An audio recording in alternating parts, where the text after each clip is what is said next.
Kaya, ang mga taong ito, hanapin talaga nila ang katotohanan. At iiwan talaga nila ang posisyon o kung ano man dyan.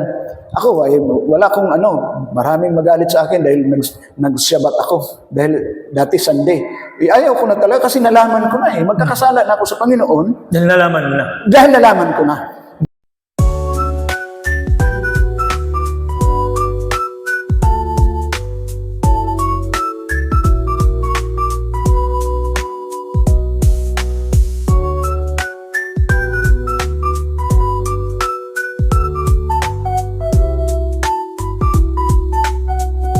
Magandang araw po muli. Nagbabalik po kami, mga kapatid, para sa muli po nating topic.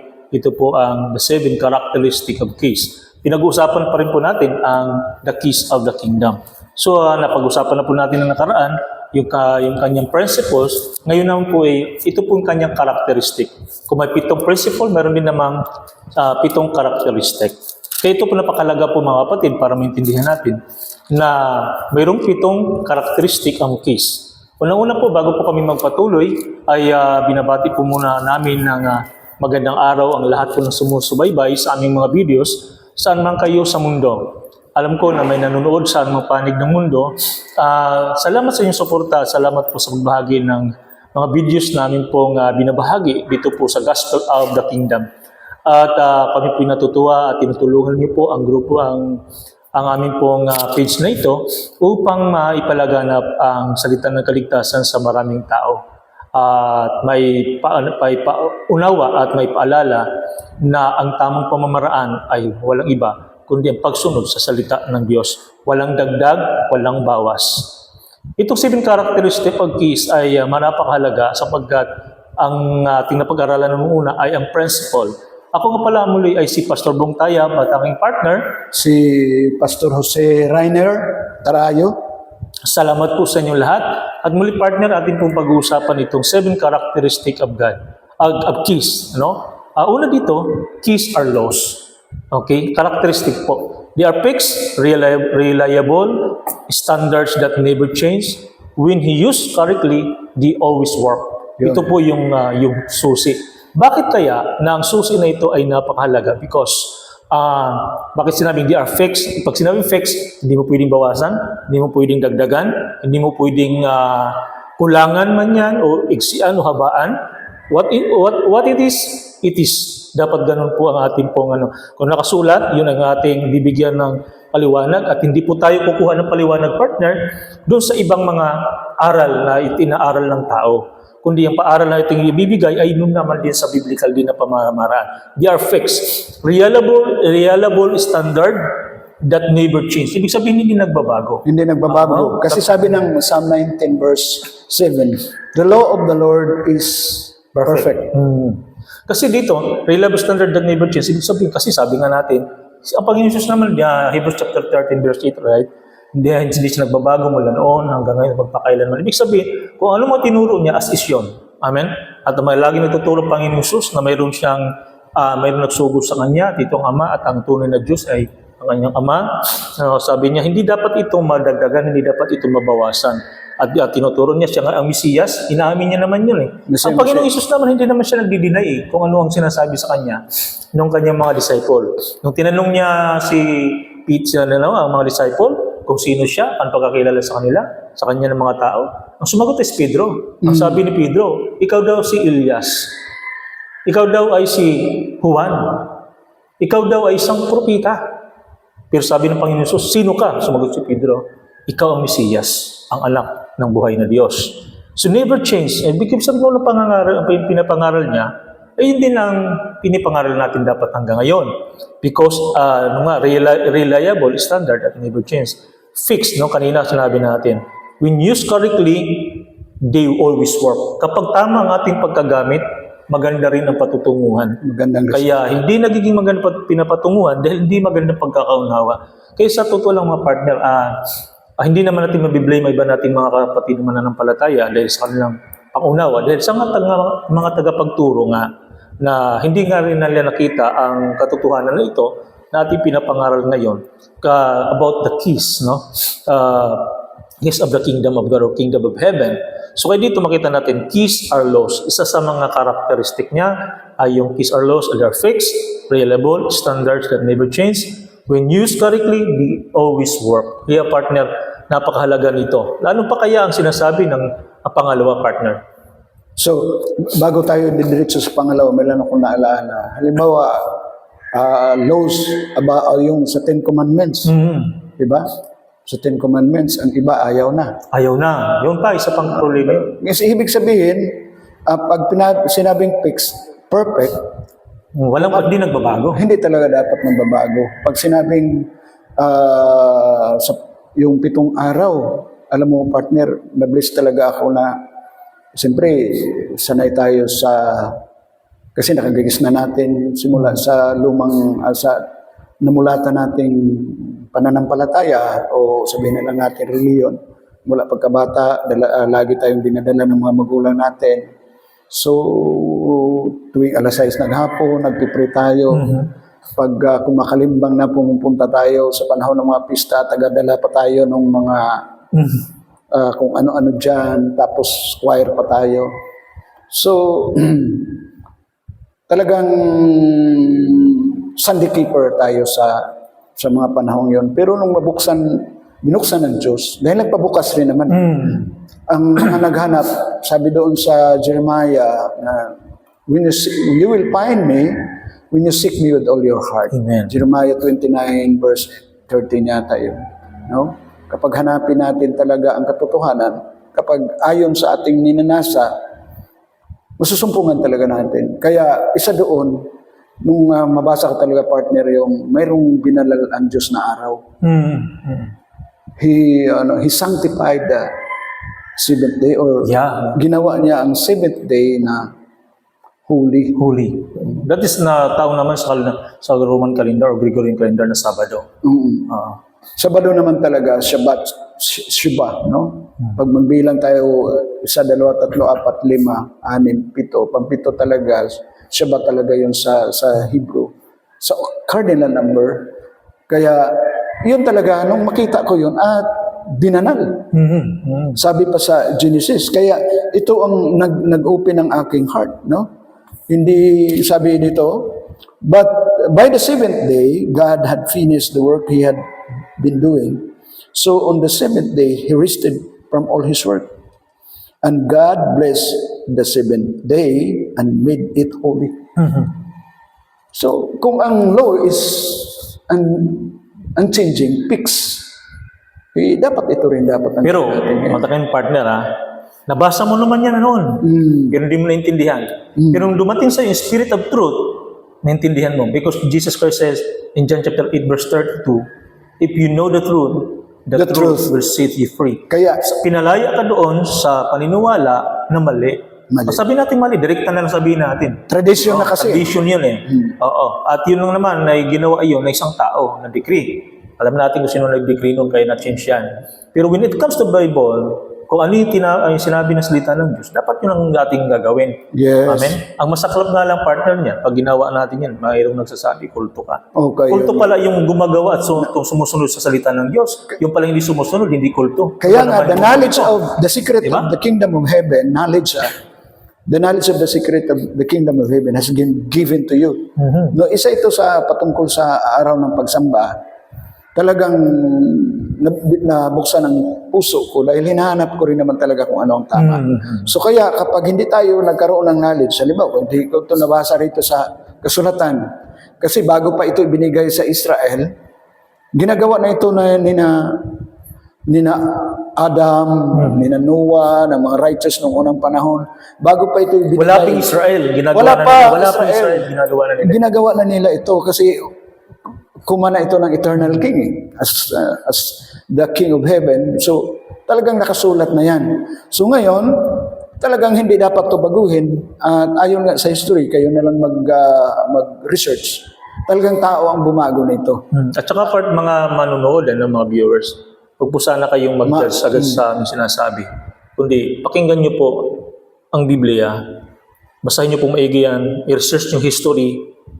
Anong nagbago? Okay. At malalaman nyo, kung bukas po talaga ang inyong puso, sa katotohanan, maintindihan niyo ang aming sinasabi. Kaya ito pong sinasabi ng aking partner. Meron talagang mga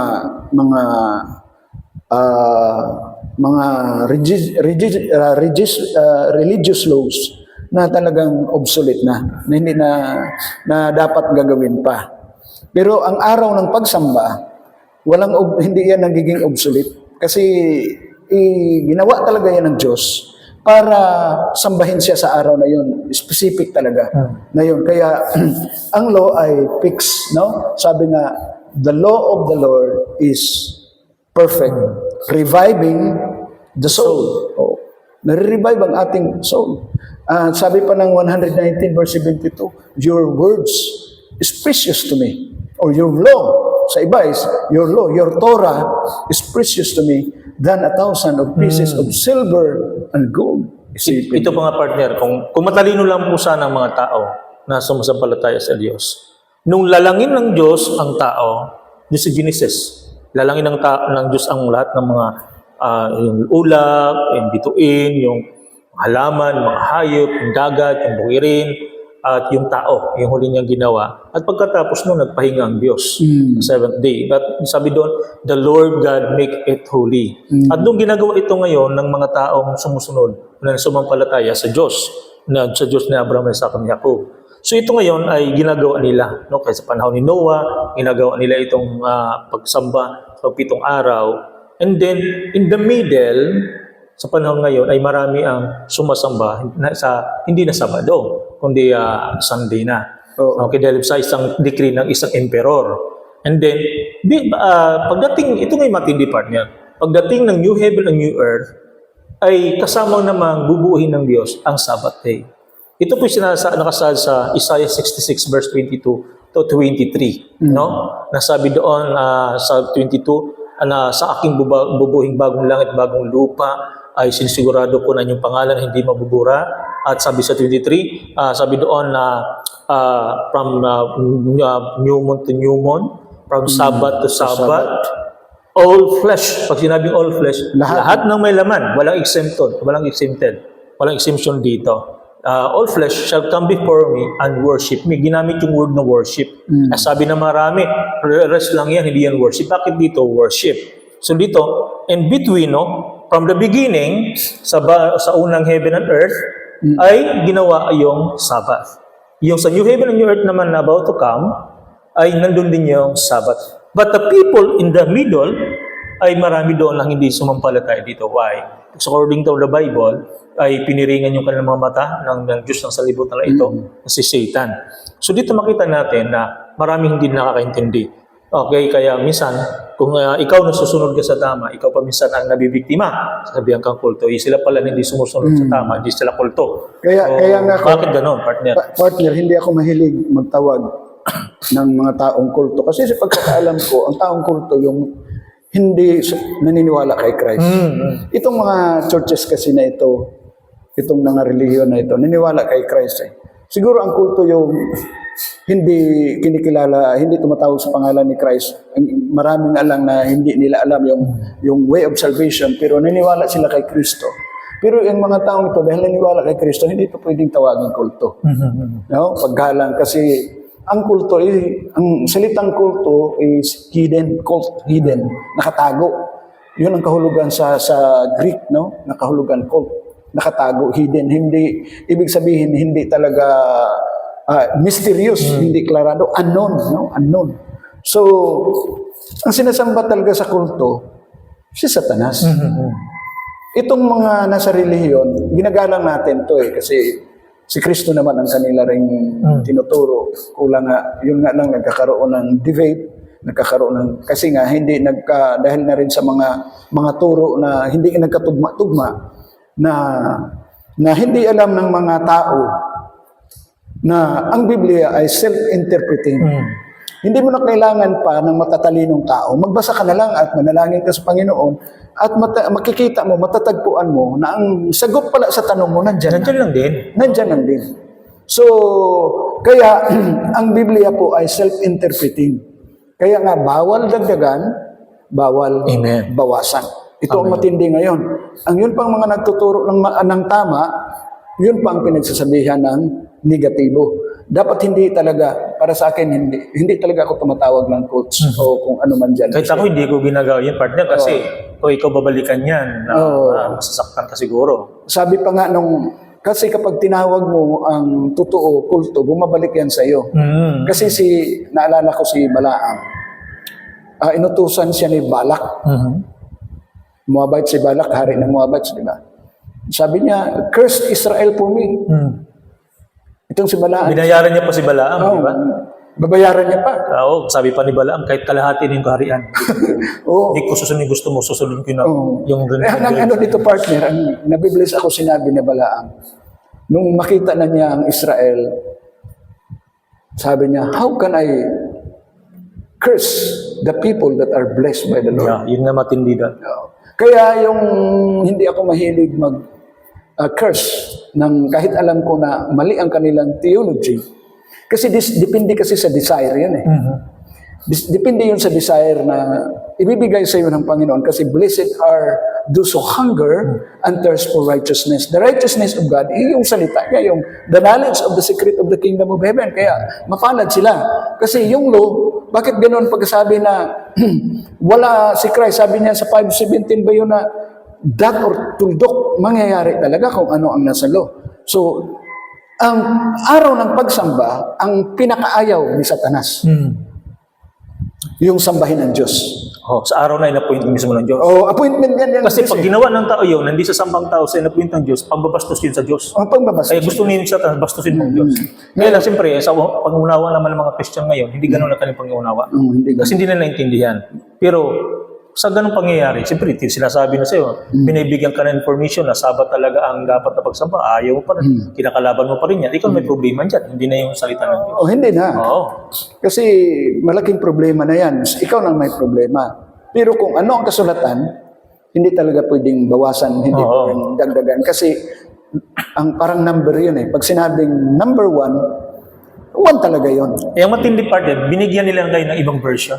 Ayun. Binigyan nila ngayon ng ibang version, revision 1, okay, bisan pa revision 2 pang ginawa nila, na yung Sabat daw ay si Kristo. Okay na yung kahit anong araw. Ganun pa ngayon kung pangano, di ba? Wala namang problema yon siguro. Isisira natin konti. Kung si Christ ang ating Shabbat, kasi ang Shabbat rest, di ba? Kapahingahan. Pagdating sa kasalanan. Shabbat talaga natin si Christ kasi pinalaya niya tayo sa ating mga kasalanan. Pero hindi ibig sabihin na ang pagsamba sa yung batas doon sa sinira ni Christ yun. Ginagawa ni Christ. Hindi. May talagang appointed time, miyuden sa salitang Hebrew, na sambahin natin ang Diyos. At ang araw na yun, sa isang linggo, may binanal siya, sanctified, and made it holy. No? Made it holy. Isipin mo yung the 7th day and made it holy. So mayroon siyang araw talaga ng binanal. So mga tao talagang naghanap ng katwiran ng Diyos, yung nauuhaw at nagugutom sa righteousness. Pag sinabing righteousness, katwiran ng Diyos, salita ng Diyos yun, law of the Lord yun. Yun ang righteousness ng kingdom. Kaya, ang mga taong ito, hanapin talaga nila ang katotohanan. At iiwan talaga nila ang posisyon o kung ano man dyan. Ako, wala akong maraming magalit sa akin dahil nag-Shabbat ako. Dahil dati Sunday. Ayaw ko na talaga kasi nalaman ko na magkakasala na ako sa Panginoon. Dahil nalaman mo na. Dahil nalaman ko na. Buti pa sana nung hindi mo pa alam. Hindi ko pa alam. O kaya kayo, kung hindi ko pa alam, siguro, okay lang. Ngayon, nalaman nyo na. Dahil sinabi namin, may pananagutan na. May pananagutan kasi nalaman mo na Kung hindi pa mo pa nalaman siguro, baka maka-skip ka pa. So, ganun po. Okay, simple yung part na, tingnan mo na lang Si Jesus Christ mismo nagsabi, "For the Son of Man is the Lord of the Sabbath." Yes. Ibig sabihin na siya yung Lord of the Sabbath. Ibig sabihin, hindi niya ginawa minsan na hindi siya nagsabat. Ibig sabihin, kasi sa tanong buhay ni Jesus Christ, umakyat na lang sa langit. Okay? Hindi po niya nilabag Ni minsan ang Sabat. Pag Sabat days, nandun siya sa mga sinaguga, nagtuturo sa mga sinaguga ng salita ng Diyos.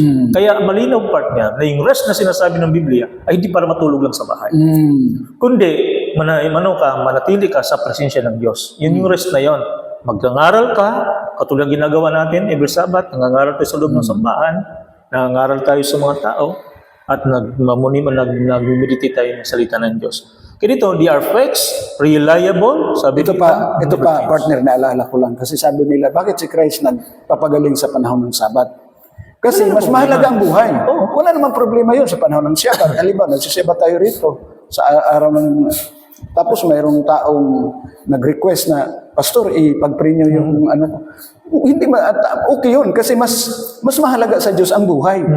So ang pagliligtas. Kaya walang sinira si Christ, kundi ipinakita niya kung ano ang dapat talaga natin gawin. Gawin natin ang talaga na maligtas ang tao, makaranas ng kaligtasan. Halimbawa, yung pinagaling niya 48 years ba yun na inalipin ni Satanas. At tinawag ni Christ yun na binhi ni Abraham. Actually, partner, ang original na command about Sabbath, hindi naman kasama yung bawal magpagaling. Kung titingnan mo yung Bible, walang sinabi doon kay Moises, bawal kayong magpagaling sa araw ng Sabbath. Ang nagdagdag nito, yung mga Pharisee, yung mga religious leaders. Kasi gusto lang nila justify na mali ginagawa ni Jesus Christ because nainggit sila. Kasi nung una kayo sabi ng Jesus Christ, kayo ba pag may nahulog na donkey sa inyong balon sa araw ng Sabat, hindi nyo ba sila dinadampot? Di ba kinukuha nyo? Yun ibig sabihin, kaganang loob yun kasi mamamatay yung donkey. Donkey kasi malaging gamit sa panahon nila dahil ano nila ito, pang way of transport nila ito.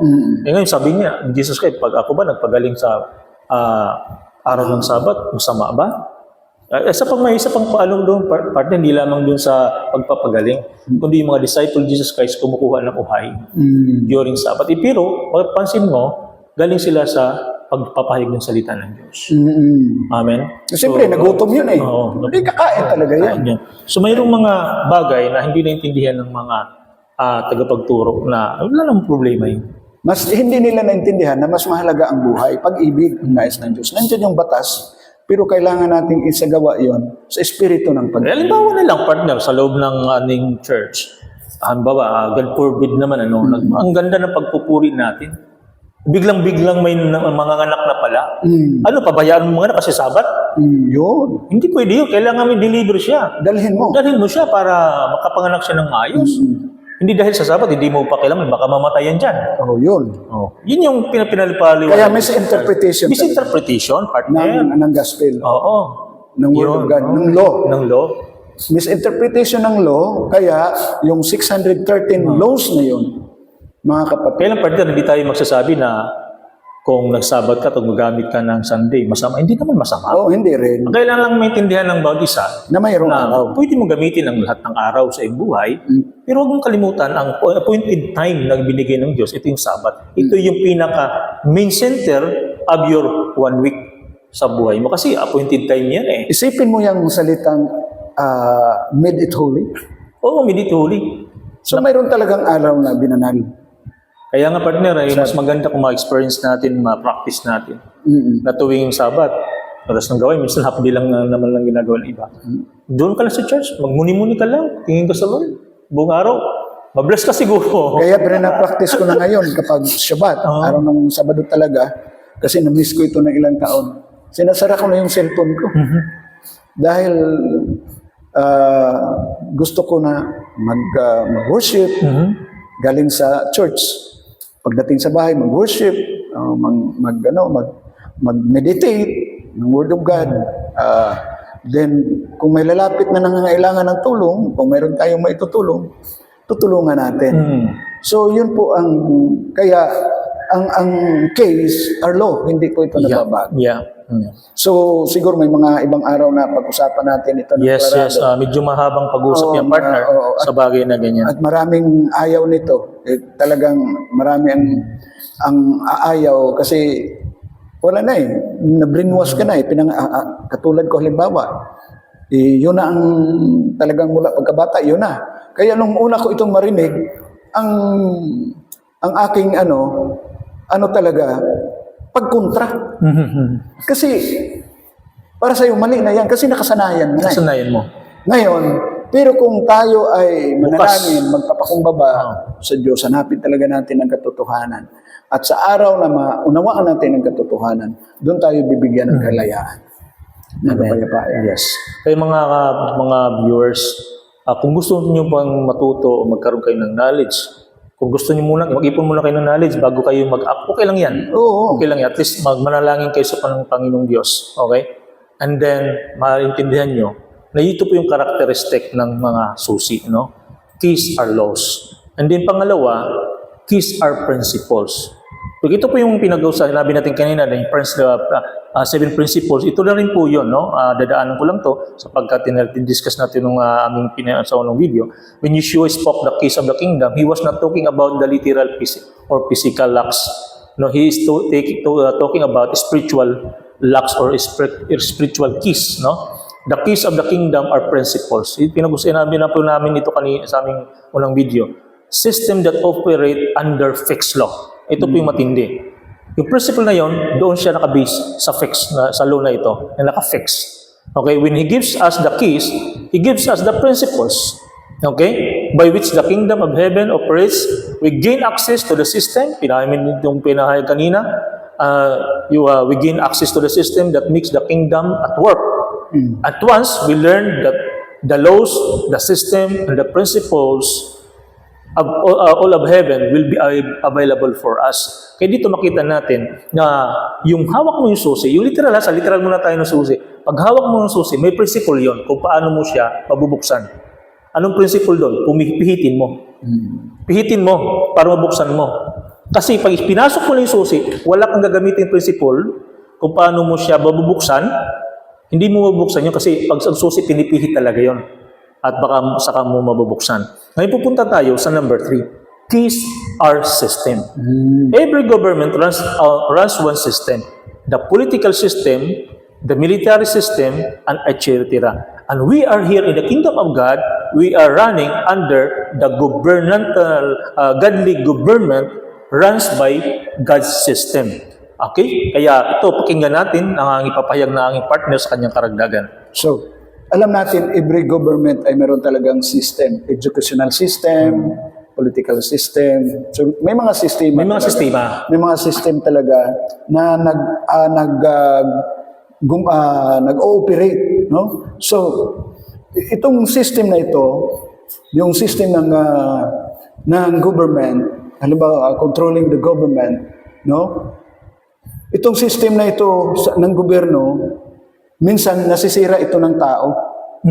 No? Yung mga system na yung mga laws, no? Na ginagawa talaga, mayroong mga sistema, halimbawa sa political, maraming ang tao talaga gumagawa. So sa kingdom of heaven, mayroon po siyang system. Yes. Kung paano po gagana yung ibinigay sa ating key para tayo ay maging successful, maging fruitful, maging prosperous as people of the kingdom. Kaya partner yung system, kanina pinag-usapan natin about Sabbath. Sabbath keeping is part of God's system. Yes, yes. Part of God's system. Pero sinong sumira sa sistema ito? Tao. Tao. Ay, isang emperor ang sumira nito. Huwag po sana masasaktan ang mga viewers na nanonood po ngayon. If you are open po para sa Nadaanan lang po ito, ha? nadaanan na po natin ito. Hindi po sinasadya sa tulong ng Diyos. Na ang sistema ng Diyos, every Sabbath day, you make it holy. Make it holy. Amen? And the sistema ng Diyos, there's only one God in that system. There's no other gods in the system. There's only one God. And the system of God, sabi niya, yung Ten Commandments is a system of God. System na yun. Sistema ng Diyos yan. Huwag kang pumatay, huwag kang magnakaw, huwag kang mangalunya, huwag mo sinungaling, huwag mo pimbutin ang mga gamit ng kapitbahay, maging asawa niya. Huwag kang gagawa. Huwag kang gagawa ng mga ganitong bagay na Diyos-Diyosan. Diyosan, huwag mong luluhuran. Sistema ng Diyos yan. God system yan. That's part of God's system. Actually, that's the main system. Hindi po yan part ng system. Main system po yan. And all the systems come from that system. Ang tawag po natin minsan dyan, partner, ay Constitution. Yes, Okay? yes. That Constitution is a system. Yes. Okay? Kaya ito po yung natin na that system, dapat hindi ito labagin ng tao. Ito po yung nasisira ngayon. Papayag ka ba na makiisa ka sa pagsira sa sistema na yun? May sistema talaga ang Diyos. Dapat po kaya dapat natin, kaya nga tayo narito, kaya tayo nag-aral, tayo nagbigay ng oras, nagbigay tayo ng panahon para maintindihan natin at maunawaan. So mayroon talagang system and the government of heaven ay mayroon po siyang system na dapat nating sundin. Kaya paano natin yun magagawa kung wala tayong alam? Naalala ko pa na si Shadrach, Meshach at Abednego, ang sistema ng sa kanilang puso at damdamin ay ang sistema ng Diyos na kanilang sinasamba. na Diyos ni Abraham, Isaac, ni Jacob, no? Ang Diyos nila ang kanilang sinasamba. Yung sistema niya ang sinusunod. At dumating itong sistema ng kaharian ng Babylonia sa pamumuno ni King Nebuchadnezzar. Nang sino mang hindi sumampalataya o lumuhod doon sa rebultong na kanyang ginawa, ay papatayin at itatapon sa pugon. Okay? Sabi doon, 7 times yung init. Grabe. Kung normal na init ng pugon ay 400 degrees, 7 times noon. Ganun. Pero alam niyo, ang partner, hindi pumayag sina Shadrach, Meshach, Abednego na makiayon doon sa pagsira sa sistema ng Diyos sa buhay nila. Ang ginawa nila, sabi na, di bali nang mamatay kami, hindi kami luluhod sa rebultong pinapagawa. Kaya nga, napakagandang, maalala ko lang yung sinabi ng tatlo eh. Sabi niya, hindi man kami ililigtas. Oo, hindi pa rin sila sasamba. Hindi kami sasamba sa rebulto. Sa rebulto na yung ginawa. So, ganun dapat tayo. Ganun dapat ang mga anak. Kasi, mga anak ng Diyos. Kasi ang system, kung anong, halimbawa, yung mga laptop, may system yun eh. Yung mga Kaya ang cellphone tawag natin. dyan, operating system. Oo. Masira yung system niyan, kukurap yung lahat ng ano. Wala na yan. Wala na. Lahat ng mga gadget, may system yan eh. Lahat ng mga invention, mayroong system yan. Kapag sinira mong system yan, isa lang, sira lahat. Sira na lahat. Hindi magpapunction na maayos yan. Kaya ngayon, maraming mga tao, sinira mo ang isa sa 10 utos. Di, yari na lahat. Kaya lang, partner, sabi nila, hindi naman lahat yan mag-perfect, which is true. Totoo naman Totoo yan. naman yun. Kaya, pero hindi po yun ang skipping quote natin na para hindi na rin sundin ng iba. Kaya nga, ang Holy Spirit ibinigay para magawa natin. Oo. Alam mo, partner, naranasan ko sa buhay ko na tunay na kumilos ang banal na spirito sa buhay ko because the Holy Spirit is the power of God sa ating buhay na nang mangyari ito, partner, na talagang for 1 week hindi ako nagkasala. Ng Holy Spirit ay lukuban ako. Kasi, biruin mo, mayroong mananakit sa iyo, hindi mo siya pwedeng saktan. May nagsalita siya na hindi maganda, hindi mo siya babalikan. Kumbaga, lahat ay pinasa sa Diyos. Hindi ka mag-retaliate talaga. Oo. Pero kapag ang iyong spirit ay medyo nagkulang, doon nagkakaproblema. Lumalabas yung dati mong pagkatao. Okay, yun yung problema sa system. Bakit nang ganyan? Nakorap yung system. Sino nagkukorap ng system? Si Satan. Okay. Sinisira niya talaga ang system. Parang cellphone kapag masira na yung isang program doon, isang system ng program, wala na. Lalo na itong mga mga laptop, mga computers, no? So kailangan hindi sirain. Kaya kapag masira ang ating system sa ating pagiging Kristiyano sa harapan ng Diyos, doon nagkaroon. Partner, pag sample na lang pag binili mo yung bagong gadget, yung system na nakalagay dyan ng original. Okay? Ngayon, tayo na bumibili, naglalagay tayo ng ibang application na nakaka-harm doon sa unit, sa system. Kaya nung naka-harm sa system, nasira yung system. Ganon din po ang ating buhay. Alam ng Diyos ang kanya nila ginagawa. Inilalagay niya ang tamang sistema sa ating buhay. Ngunit kung mag-adapt ka ng isang system na makakasira sa iyong pagkatao sa harapan ng Diyos. Sa harapan ng Diyos, hindi na lang sa tao. Because ang tao, maraming nasasabi, kahit gumawa ka na mabuti, masama ka pa rin. Ang Diyos, ang perfect judge, na nakakakita sa atin mga kapatid, ay pagdating doon sa Panginoon, alam niya ang kanyang gagawin. So, ang Apat, partner, activate function. Yun, activate function. A car operates on gasoline. The case of gasoline activates the function function of the car. Without gasoline, it will not run, no matter how many other case have. The case of the kingdom activate heaven. So